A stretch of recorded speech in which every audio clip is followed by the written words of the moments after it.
Well, hello there, and thank you for joining me for another broadcast of God's podcast. I'm your host, God is Gracious.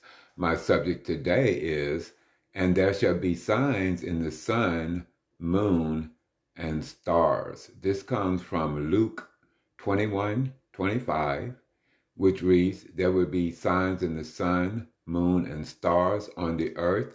Nations will be in anguish and perplexity at the roaring of and tossing of the seas.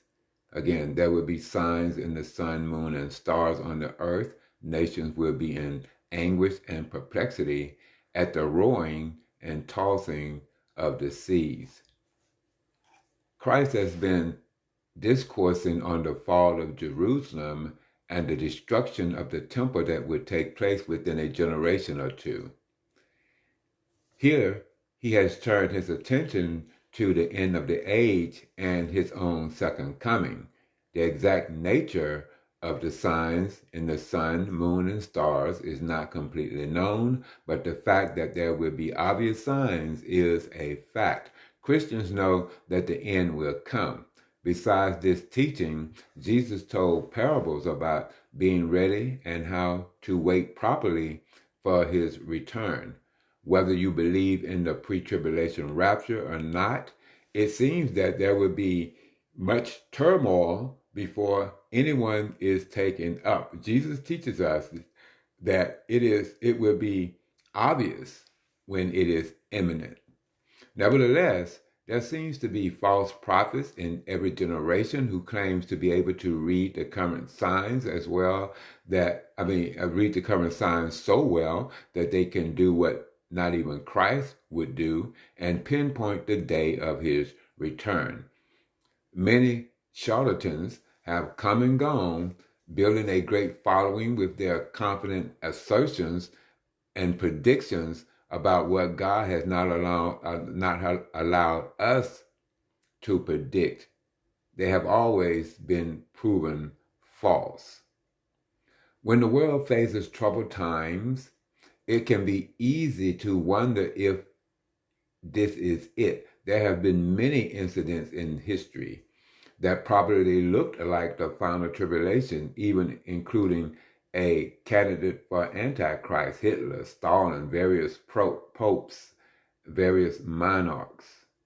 But Jesus seemed to be pointing to phenomena and world events like nothing that has ever happened all at once and would be unmistakable to even the most unlearned of Christians. The one thing we do know is that he will come like a thief in the night, and we should always be found ready and accomplishing his purposes on earth. So let's take a quick look at the three key parts of this verse, beginning with number 1, there will be signs. Jesus promises signs in several places, and yet in some ways we don't really need them.